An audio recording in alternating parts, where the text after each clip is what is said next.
Da sighed and continued without Taemon's answer. Psi is a gift from the heart of the earth, he said, measuring his words with exaggerated patience. A person unites with the earth's spirit, and if his heart is pure, his will becomes one with the will of the earth. Psi was meant to accomplish that which is good for humankind, not selfish gain, not idle amusement. If Elder Nasef is planning on choosing the true sun himself and dictating the start of the new cycle, then I'm telling you he is acting outside his authority. Uncle Fier gasped. You go too far, Wilgerman. That's blasphemy. What possible reason could the High Priest have for going against the will of the earth? Taemon was just as curious as Uncle Fier to know the answer to that question. But before Da could respond, Ma'am, ever the peacemaker, spoke up. Why don't you boys have a look at the Unisphere? She said. I'll call you when it's time for dessert. Is that all right, Fier? Sure, Uncle Fier said, obviously grateful for the distraction. You can even sit on it if you like. Is it safe? Ma'am asked. He nodded. It's stable enough with the emergency brake in place. Jens was instantly out of his seat, heading for the back door, which was already opening with the help of Psi. Taemon followed. Uncle Fier called out after them. But you don't have permission to start it! Jens reached the Unisphere first and planted himself on the seat. Ever seen one of these up close? He asked. Taemon shook his head. I have. Jens leaned forward and squeezed the hand grips.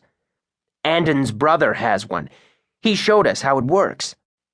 Taemon took a moment to admire the machine.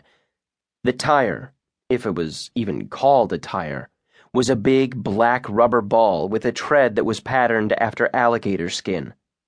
The tire ball had a cap on top, like an upside-down bowl that covered more than half the ball.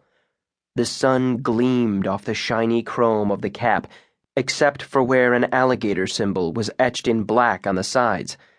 The fierce emblem made the Unisphere look dangerous even when it sat in the driveway. On top of the chrome cap was a black leather seat that had a slight curve to it. But where was the engine? Even a Unisphere had to have an engine of some kind. You couldn't just roll the ball forward. It wouldn't go very fast, not unless you exerted a lot of psi, and you'd get tired in a minute or two, just like with running. Psi engines didn't need fuel like in the old days, but there had to be gears and cams and springs to transfer the energy so a person didn't have to exert himself so much. There had to be an engine somewhere on this thing. Taemon frowned. Usually, he could figure out the general idea behind a machine, even if he didn't know enough details to operate it. But this Unisphere had him stumped.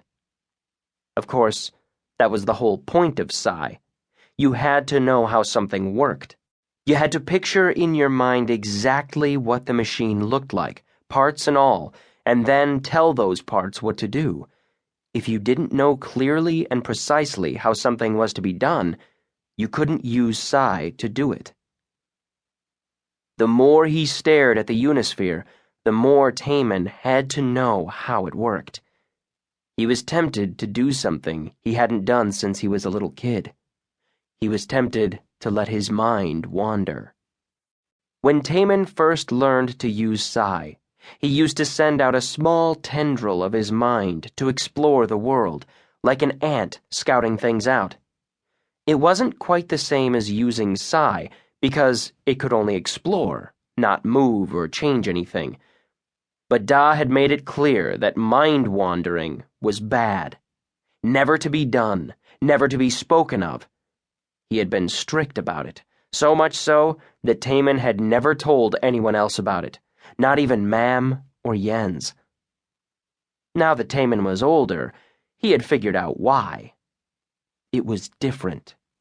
And different was suspicious, and suspicious was dangerous.